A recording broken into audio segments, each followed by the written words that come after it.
Os irmãos podem sentar-se. O coral novamente estará cantando o Cordeiro de Deus.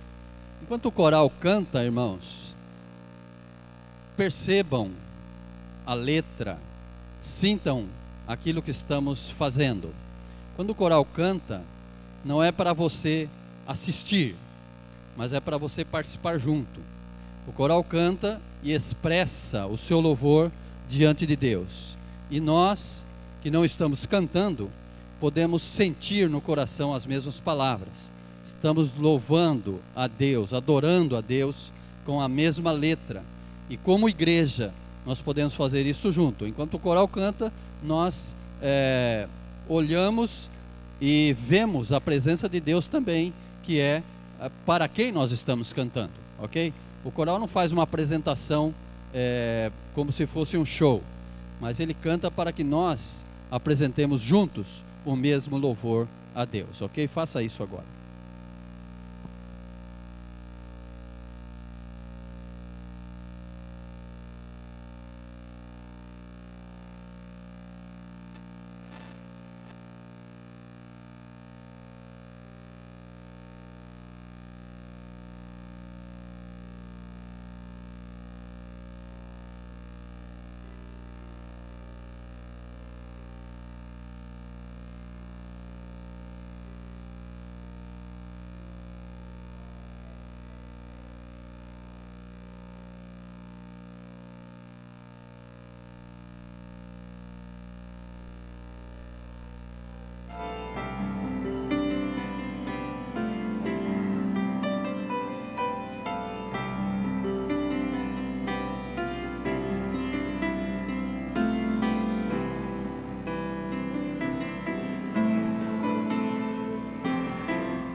Irmãos, hoje eu tenho um desafio muito grande.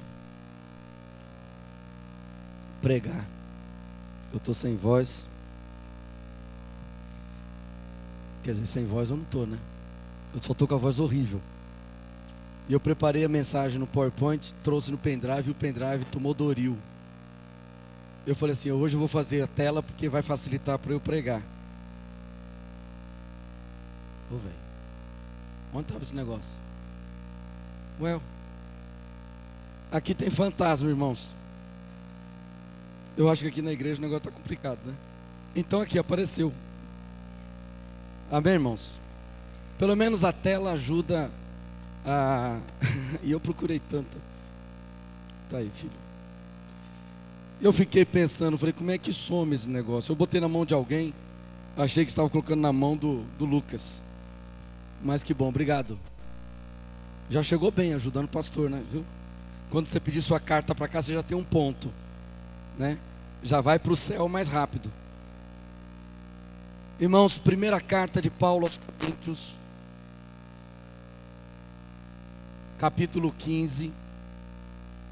Eu pedi para o irmão Luiz dirigir o culto para preservar um pouco a voz, para poder compartilhar esse texto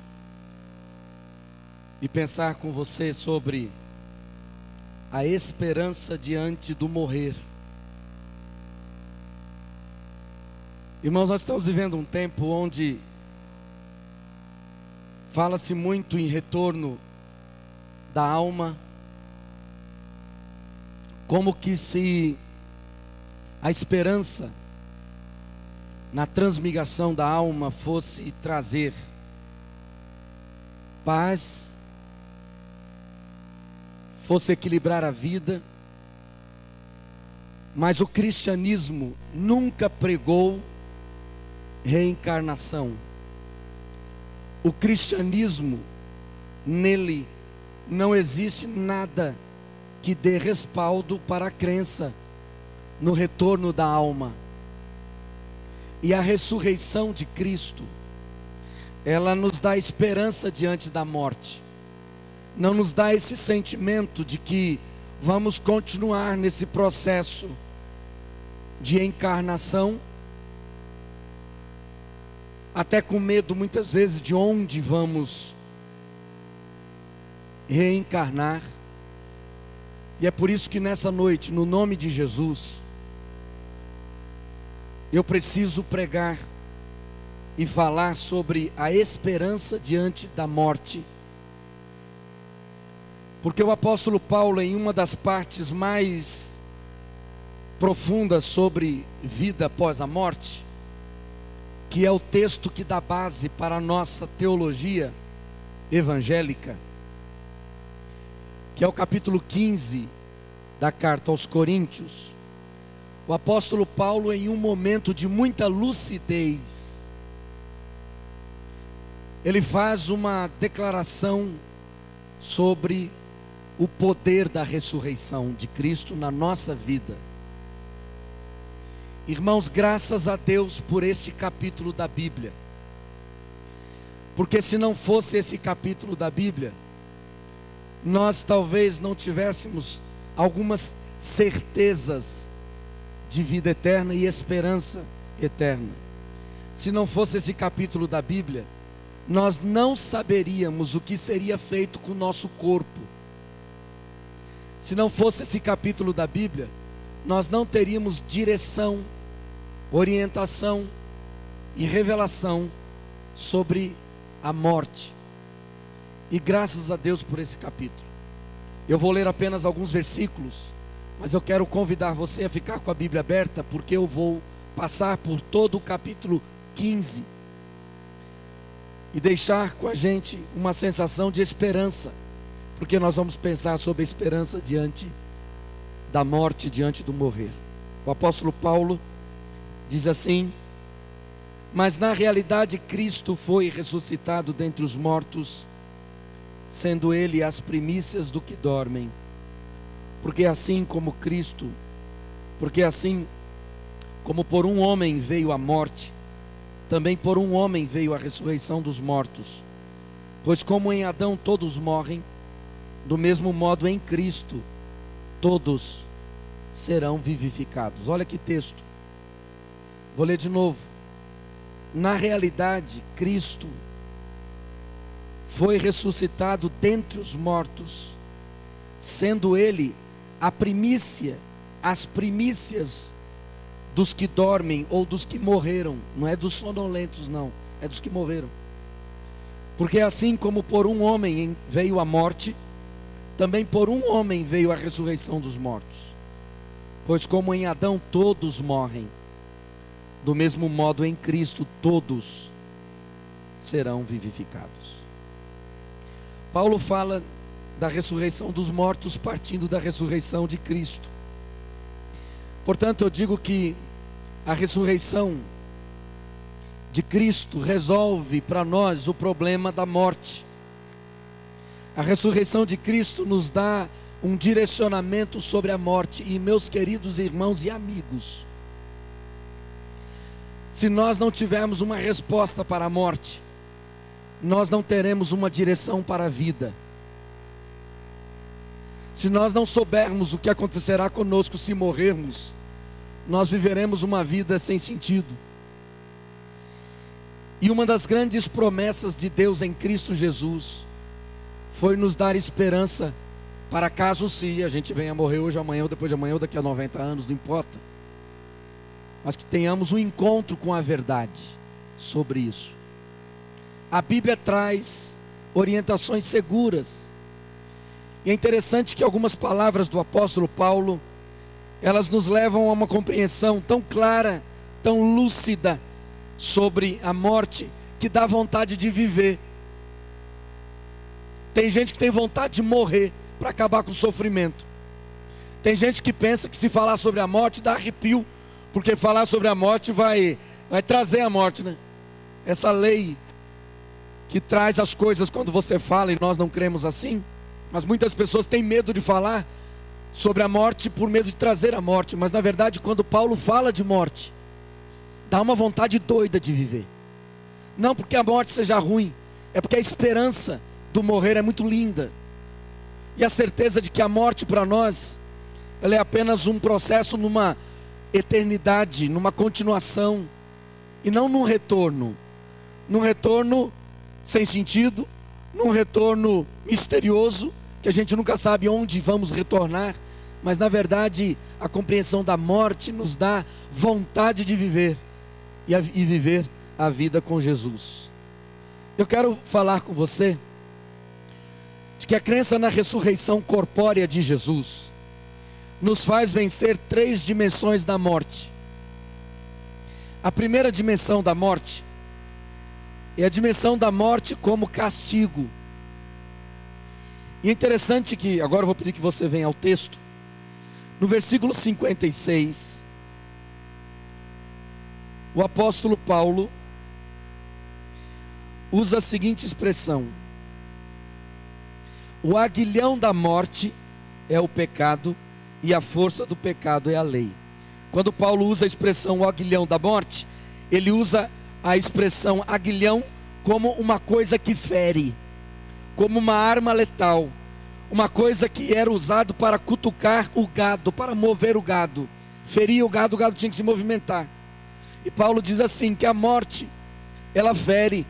A morte nos dá uma sensação de dor, de angústia, quando nós perdemos alguém, ou quando nós passamos por uma situação que prevemos a nossa morte, entramos em desespero, fugimos da morte o tempo todo, porque como diz o escritor aos Hebreus, a morte traz para nós um sentimento não só de um aguilhão, mas a morte traz para nós um sentimento de escravidão. E diz o escritor aos Hebreus, de que esta morte, esse medo da morte, essa escravidão que tira de nós a liberdade, essa escravidão que rouba de nós o sentido da vida. O escritor aos Hebreus diz que Jesus morreu para nos livrar da escravidão da morte. A morte, ela vem como castigo por conta do pecado de Adão e Eva. E todos nós carregamos na nossa alma, no nosso inconsciente, uma imagem muito negativa sobre a morte, porque a morte veio como pena do pecado. Por isso todos nós, quando entramos no estado de consciência, somos levados a evitar falar sobre morte. Eu lembro quando meu pai morreu, eu tinha 11 anos, e eu lembro que alguém perguntou para mim assim: Samuel, você quer ir no enterro do papai? E eu disse não. Eu devia ter ido.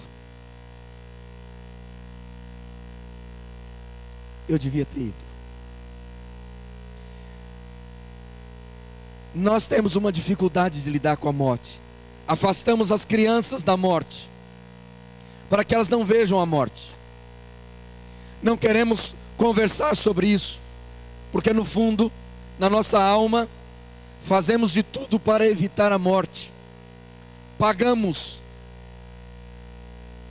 muitos, se preciso for, vendem a alma para o diabo para evitar a morte. Mas, meus queridos irmãos, esta é uma realidade que não vai se afastar de nós enquanto nós não entendermos a questão da ressurreição. A morte, ela aparece para nós como um castigo.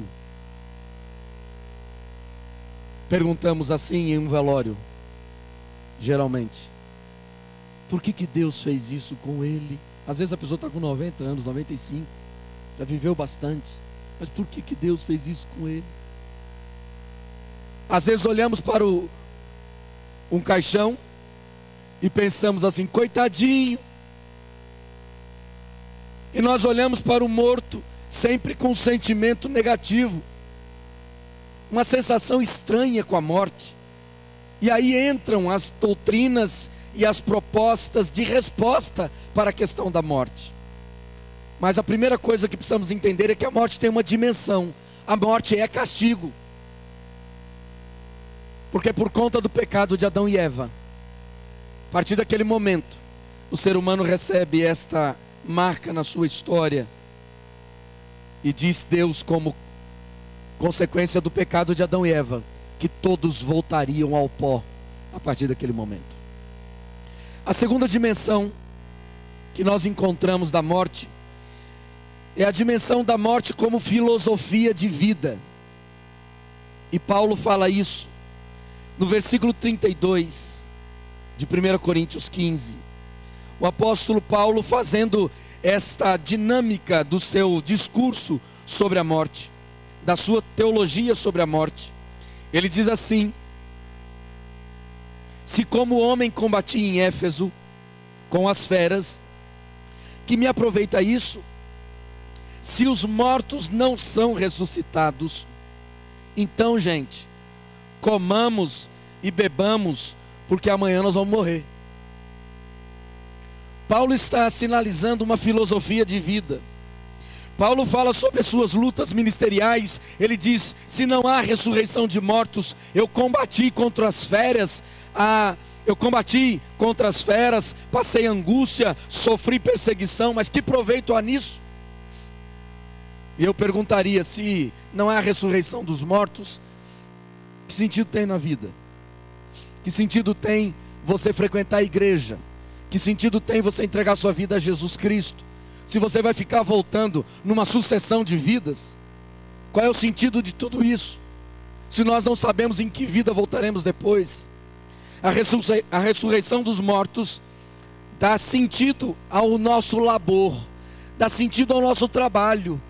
A ressurreição dos mortos, meus irmãos, dá sentido à própria vida.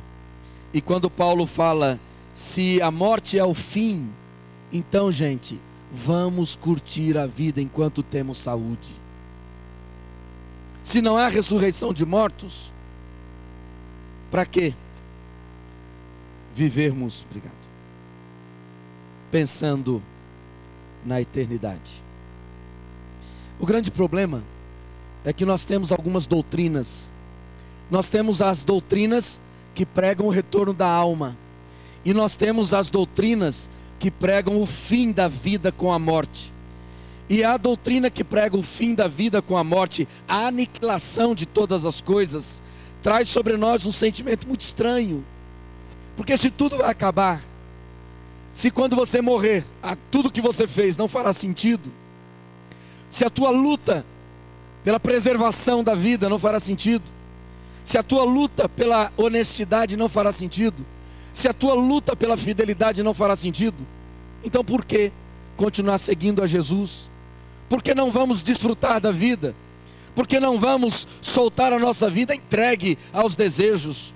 Por que não vamos soltar a nossa vida em busca de reconhecimento para curtirmos ao máximo o reconhecimento da sociedade? Por que não vamos soltar a nossa vida em busca de todas as coisas que a vida propõe? Paulo fala nesse texto de que a morte aparece como filosofia de vida. Já que eu vou morrer um dia, eu quero mais curtir a vida. Não há ressurreição.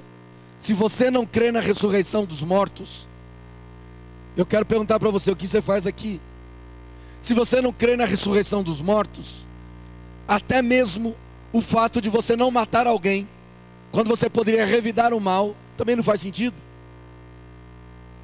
Paulo diz: se os mortos não vão ressuscitar em Cristo, então, gente, vamos comer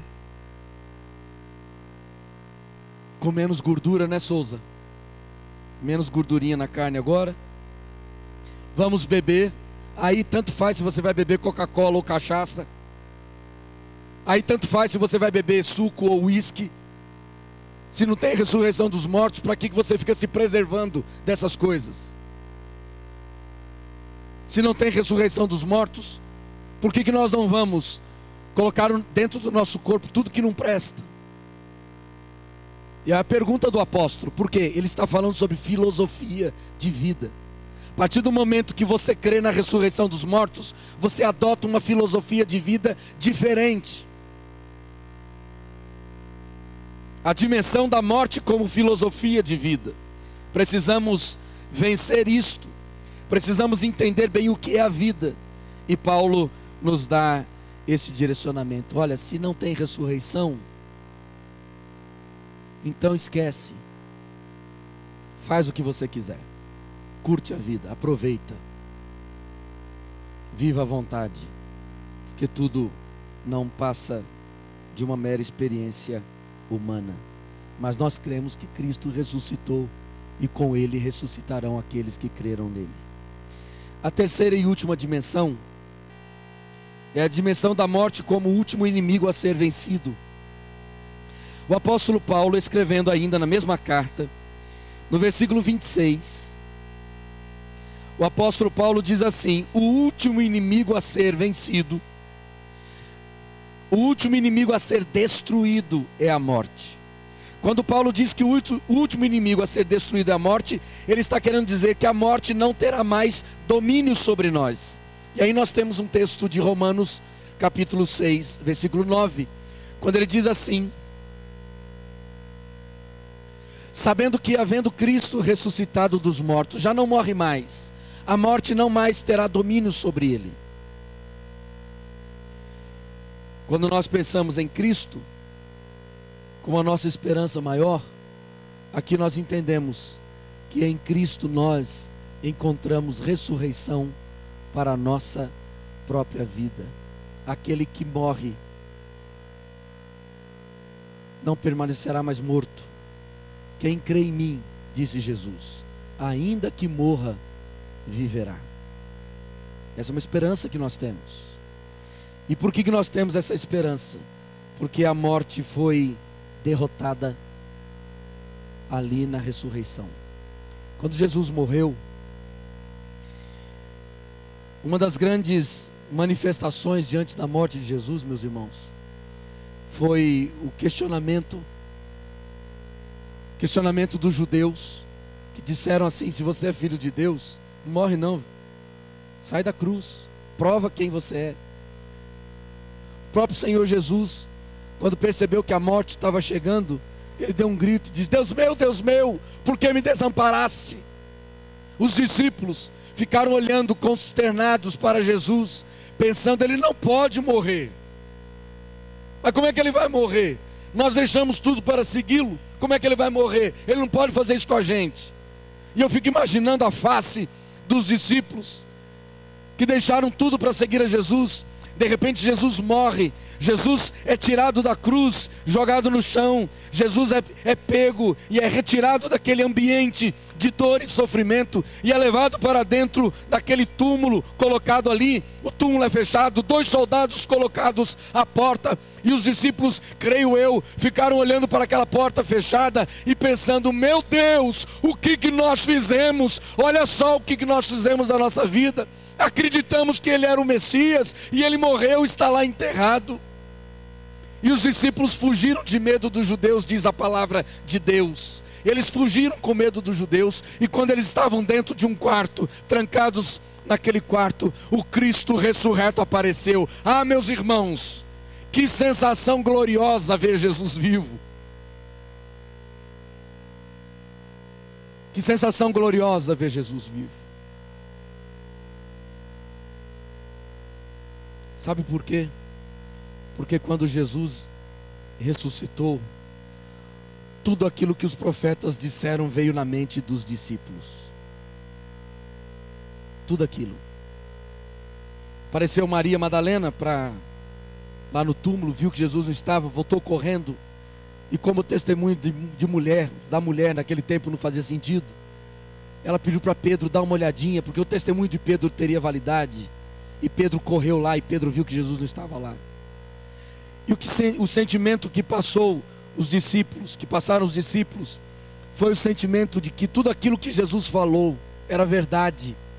Jesus estava vivo. Diz Paulo, escrevendo na sua carta aos Coríntios, Paulo faz a declaração muito clara de que não só ele, mas várias pessoas. No capítulo 15 Paulo diz isso, quando diz no versículo 3, porque primeiramente vos entreguei o que também recebi, que Cristo morreu por nossos pecados, segundo as Escrituras. Esta é uma declaração apostólica, e diz assim: Ele morreu pelos nossos pecados, Ele foi ressuscitado, e que foi ressuscitado ao terceiro dia, segundo as Escrituras. E aí que apareceu a Cefas, e depois aos 12, depois apareceu a mais de 500 irmãos de uma só vez, dos quais ainda a maior parte deles estão vivos.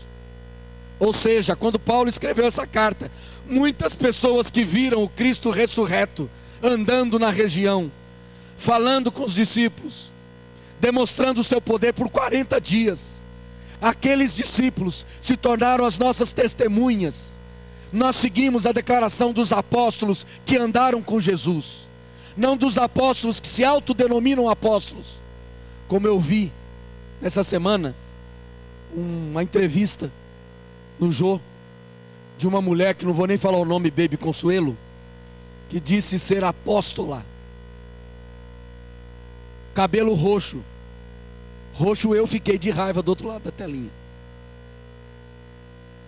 São os apóstolos que, porque conseguem fazer um movimento, se autodenominam de apóstolos, não conhecendo a expressão apostólica, porque nós seguimos o testemunho dos apóstolos, aqueles que andaram com Jesus, aqueles que viram Jesus, aqueles que ouviram falar de Jesus, mas que estavam naquele ambiente, que andaram com os discípulos de Jesus. Esses 12 apóstolos, que influenciaram 500 pessoas, e essas pessoas que foram espalhadas pela Ásia, pregando o santo evangelho da ressurreição, que causou um incômodo no coração de todos naquela época. Meus irmãos, nós não cremos apenas que Cristo ressuscitou como se fosse uma ressurreição espiritual. Nós cremos que Jesus ressuscitou em corpo, porque a mesma ressurreição corpórea de Jesus será a nossa. Nós vamos ter uma ressurreição corpórea, amém, irmãos? Mas talvez você pergunte: mas pastor, como é que eu faço então se alguém quiser incinerar o meu corpo? Eu não posso doar os meus órgãos. Pode doar tudo que você tiver, velho. Pode doar os seus órgãos, porque diz Paulo que o nosso corpo não será esse. Nós receberemos um corpo transformado. Nós não teremos o corpo transformado, porque tem muito crente que não doa os órgãos, porque diz assim: ó, eu não vou doar meus órgãos não, meus olhos, meu coração, meu fígado, porque a nossa teologia diz que vai haver ressurreição do corpo, então eu não posso. Mas a Bíblia não está dizendo que o seu corpo será transformado. A Bíblia está dizendo que você receberá um corpo transformado, um corpo glorificado. Pode doar. É melhor que alguém seja beneficiado pelos seus olhos mesmo, né? É melhor que alguém seja beneficiado pela sua córnea, pelo seu fígado e pelo seu rim. Por que nós vamos levar isso para a terra, irmãos? Se tem tantas pessoas que precisam disso para sobreviver, tem incrédulos que precisam disso para ter esperança de salvação. Talvez você morrendo, grande parte do seu corpo, e várias pessoas, agora em vida, possam receber a palavra da salvação. Nós temos dificuldade de doar aquilo que temos, e vamos retendo, e sem entender que nós vamos receber um outro corpo. Naquele momento, quando Jesus ressuscitou, Ele trouxe para nós esperança de ressurreição. Ele trouxe para nós a certeza de que a morte foi vencida, pois nós não morreremos mais. Para concluir, quando cremos na ressurreição corpórea de Cristo, resolvemos o nosso problema com a morte. Resolvemos o nosso problema com 3 dimensões da morte: a morte como castigo, a morte como filosofia de vida e a morte como nosso último inimigo. Meus irmãos, depois da ressurreição nossa, ou da nossa ressurreição, o apóstolo Paulo apresenta alguns contrastes com a nova realidade. E Paulo diz assim, que agora, antes, o nosso corpo era animal. Agora, depois da ressurreição, o nosso corpo será espiritual. Então vamos pensar em corpo animal. Corpo animal é esse corpo que nós carregamos, com todas as suas sensações, com todos os seus sentidos, com todos os seus, com as suas manifestações das suas articulações, dos seus músculos, dos seus neurônios, tudo isso que se tem dentro do seu corpo. Essa construção de Deus, isso vai se dissolver, e um novo corpo não terá esta mesma manifestação, porque será um corpo espiritual. Após a morte, se entregamos a nossa vida a Jesus Cristo, nós receberemos um corpo espiritual. Por isso que o corpo animal, ele pode abençoar outro animal. Outro corpo animal, né? Senão vão dizer assim, nossa, o pastor chamou a gente de animal. Outro corpo animal. Segundo contraste, o corpo que nós temos é um corpo marcado pela corrupção, e o corpo que receberemos será um corpo marcado pela incorrupção, diz Paulo. O primeiro contraste está no versículo 44, o segundo contraste no versículo 42, o terceiro contraste, o corpo de hoje é um corpo fraco, o corpo que virá é um corpo cheio de poder, versículo 43, e por último, o último contraste, o corpo que nós temos é o corpo da desonra, e o corpo que receberemos é o corpo da glória, versículo 43. Por isso que nós temos dificuldade de lidar com a questão da vida após a morte, e abrimos as novelas, abrimos os filmes, abrimos a mídia para uma doutrina só, que se prega hoje, porque hoje só se ouve falar em reencarnação. É anjinho andando para lá, é anjinho andando para cá, são nuvens e pessoas vestidas de branco andando sobre as nuvens. Meus queridos irmãos, para quem conhece o Evangelho, ter que ver isso é brincadeira. É brincadeira. Primeiro porque a palavra de Deus diz que o anjo não tem corpo. Segundo que a palavra de Deus diz que o anjo não tem manifestação de gênero. Se você chegar no céu, você não vai encontrar mulher nem homem. Não, eu fui no céu. Eu fui no céu. Cheguei no céu, encontrei meu vozinho, cabelo branco, andando com terno. Lá no céu o pessoal usa terno, viu gente? Viu? Eu estou falando coisa que vocês não sabem, tá bom? É o que a mídia prega aí.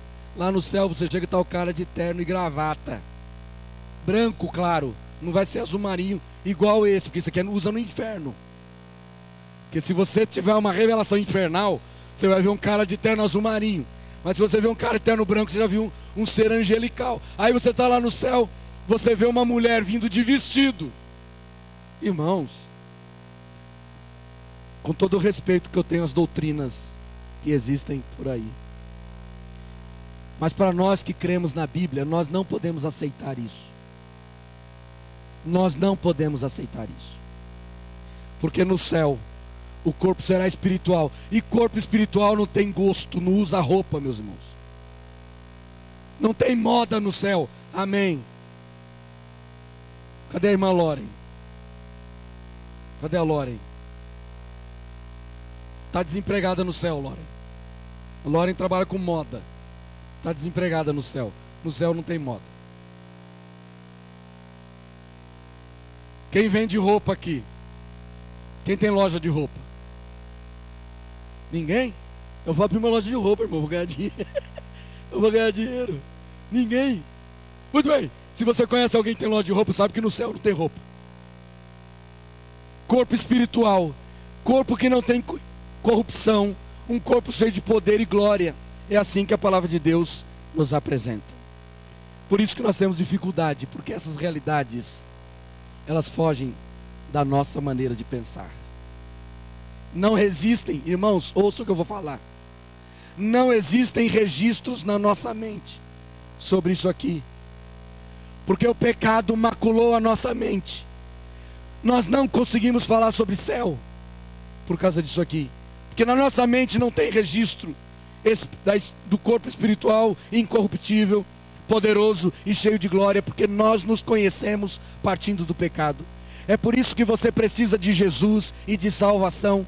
Porque quando você entrega a sua vida a Jesus Cristo, quando você crê na ressurreição do corpo, a sua mente começa a ganhar o registro do céu. E você começa a crer que se você morrer, você receberá um corpo espiritual incorruptível, poderoso e cheio de glória. Amém, igreja? Glória a Deus. Glória a Deus. Glória a Deus. Porque, diz Paulo, tragada foi a morte na vitória. A partir de Cristo nós não morremos mais. Porque agora nós entramos na dimensão da vida eterna. Irmãos, só pensando assim, para aquele texto fazer sentido, todas as coisas cooperam para o bem daqueles que amam a Deus. Só faz sentido esse versículo de Paulo quando nós cremos que nós, ao entregarmos a vida a Jesus Cristo, passamos da morte para a vida, não mais morremos. Não vamos entrar em um purgatório para esperar que algo venha purificar os nossos pecados. Não vamos ficar voltando para recebermos purificação pelo processo de reencarnação, segundo o Evangelho de Jesus Cristo. Quando nós entregamos a vida a Jesus, a morte que estava sobre nós foi tragada pela vitória de Cristo quando Ele ressuscitou. Amém. E se você quer ressuscitar com Cristo, você precisa entregar a sua vida a Jesus Cristo. Não é porque você nasceu católico, não é porque você nasceu cristão, não é porque você nasceu filho de crente, que você vai ter a sua morte tragada pela vitória. Mas no dia que você diz: Deus, no nome de Jesus, esse sentimento de morte me castiga, me judia, me oprime, me deixa com medo. Deus, no nome de Jesus, eu quero participar da ressurreição de Cristo e desfrutar da eternidade. E você pode fazer isso hoje e dizer: Deus, no nome de Jesus, eu quero participar da ressurreição de Cristo, por isso eu entrego minha vida a Jesus Cristo. Da mesma forma que aqueles 12 apóstolos saíram pregando o Evangelho, e as pessoas foram se convertendo porque elas ouviram o Evangelho não da morte, mas da ressurreição.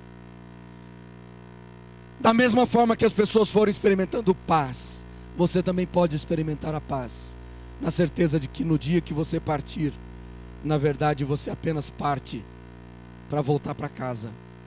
Porque quando nós morremos, irmãos, nós voltamos para casa.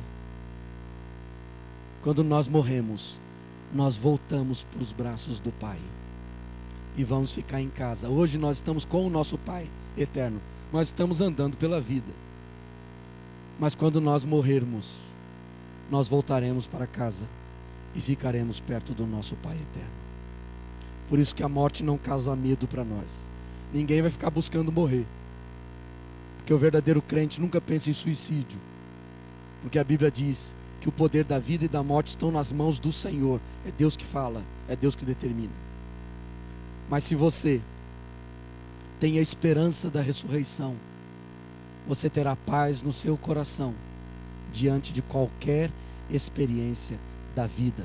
É por isso que no passado bíblico existiam os mártires. Eram homens e mulheres que não tinham medo da morte e por isso tinham coragem para viver. Você pode também ter isto, entregando a sua vida a Jesus Cristo e dizendo: Deus, eu creio na ressurreição corpórea de Jesus e creio que eu posso participar da ressurreição de Jesus. Talvez você não seja crente, porque você olha para a igreja, mas é preciso que você não olhe para a igreja, é preciso que você olhe pelo que Cristo fez, entregar a sua vida a Jesus Cristo, para que no dia em que você morrer, você apenas volte para casa, volte para a presença do Pai, com quem aqui você já passará a andar. Feche os seus olhos um pouquinho para você orar. E eu quero perguntar a você nessa noite: você tem certeza de salvação? Você tem certeza de que ao morrer você desfrutará de uma nova vida? Uma nova vida na presença de Deus? Você tem certeza de que você já faz parte da ressurreição de Cristo? Aquela ressurreição que não foi só para Cristo, mas aquela ressurreição que foi em Cristo para a igreja, para todos aqueles que se tornarem seguidores de Jesus, discípulos de Jesus, crentes em Jesus Cristo. Você pode nessa noite cortar a sua crença na reencarnação. Você pode nessa noite dizer: não, eu não quero ficar voltando, porque eu não vou ficar voltando. Só tem dois destinos: ou a eternidade longe de Deus, ou a eternidade com Deus. Eu quero a partir dessa noite crer na ressurreição. A partir dessa noite eu quero crer que a minha vida está entregue nas mãos de Deus, durante a minha existência terrena e durante a minha existência celeste. E é por isso que nesta noite eu entrego a minha vida a Jesus Cristo. E você pode fazer isso dizendo: pastor, ora por mim. Eu quero entregar a minha vida a Jesus, porque eu quero fazer parte da ressurreição de Cristo. Onde você estiver, levante sua mão e diga: pastor, eu quero fazer parte da ressurreição de Jesus. Se você sente esse desejo no seu coração, levante uma de suas mãos e diga: pastor, ore por mim. A partir de hoje eu quero apenas descansar na ressurreição de Jesus. Onde você estiver, se o Espírito tocar no seu coração, não é isso que vai te salvar, é a sua crença em Jesus Cristo e na ressurreição. Eu apenas quero te ajudar e te orientar. Se nesta noite você quer entregar o seu coração a Jesus Cristo e passar da morte para a vida, levante uma de suas mãos. Deus abençoe. Deus abençoe sua vida. Deus abençoe sua vida. Há mais alguém? Apenas dê um sinal com sua mão. Deus abençoe, pode baixar. Só apenas dê um sinal, eu quero te ajudar e te orientar na palavra, o que você precisa fazer, como você vai viver. Apenas diga: pastor, ore por mim, eu entrego minha vida a Jesus Cristo. A partir de hoje, levante bem alto e diga assim: pastor, ore por mim. Bem alto, como essas pessoas levantaram suas mãos. Se você sente esse desejo no seu coração, se você morrer hoje, como vai o seu coração? Você pode dizer: eu estou salvo. Essa convicção você pode ter, se você depender não de você, mas da ressurreição de Jesus. Mas é preciso que você diga: Deus, esta noite eu entrego minha vida a Jesus Cristo. Levante uma de suas mãos, se você sente esse desejo. Deus abençoe. Há mais alguém? Pode abaixar. Deus abençoe. Há mais alguém? Talvez você esteja afastado da igreja, talvez você vinha crendo nesse retorno da alma, numa sucessão de vidas, e hoje você crê que a sua vida é uma só, e tem dois destinos: a presença eterna de Deus e a separação eterna de Deus. E você pode hoje ir para perto de Deus por toda a eternidade. Apenas diga: pastor, ore por mim, eu preciso de orientação para seguir Jesus Cristo como Senhor e Salvador da minha vida. Ah, mas alguém? Só dê um sinal com sua mão para eu orar por você. Nós vamos orar. Vou pedir à igreja que se coloque em pé.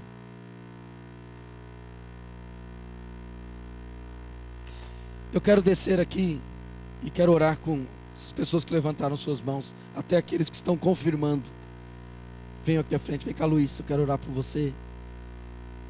A irmãzinha aqui que levantou a mão, o irmão, vem cá.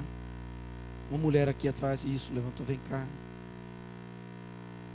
Pode vir pertinho do pastor, pode vir aqui.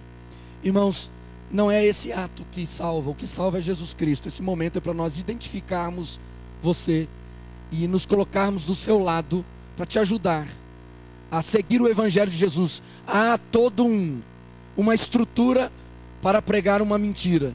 Nós precisamos gerar um movimento para pregar a verdade.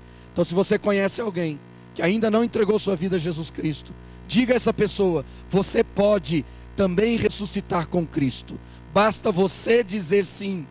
Basta você ir lá na frente, dizer: Deus, eu estou dando um passo de fé, eu estou dando um passo de confiança. Deus abençoe.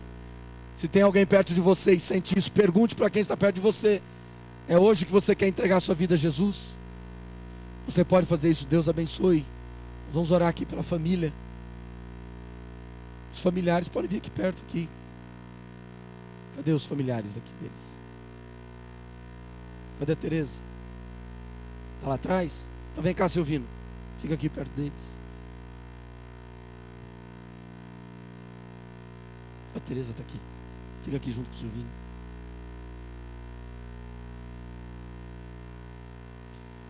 Eu vou pedir uma irmã que vem aqui, perto dela. Vem cá, Lívia, fica perto dela aqui. Nosso querido irmão Marcos, vem perto do nosso irmão aqui. Feche os seus olhos, vamos orar. Pai querido, nós não queremos apenas uma religião, porque a religião acaba quando nós paramos de viver aqui na terra. Nós queremos vida e queremos expressar esta vida através da nossa fé cristã, mas queremos vida, e esta vida está no Cristo vivo, aquele que ressuscitou. Ó Deus, eu apresento ao Senhor estas vidas que, por um impulso interior, levantaram as suas mãos, entregaram-se a Jesus Cristo. O Senhor sabe, o Senhor conhece as inquietações de cada um deles, e o Senhor sabe o que moveu a este ato de manifestação pública. E nós pedimos, Deus, no nome de Jesus, que a ressurreição corpórea de Cristo, ela seja viva nesses corações, para que eles creiam que da mesma maneira que Jesus Cristo ressuscitou em corpo, com um corpo glorificado, com um corpo incorruptível, nós também ressuscitaremos com Cristo. E que esta convicção nos dê paz, que esta convicção dê sentido para a nossa vida.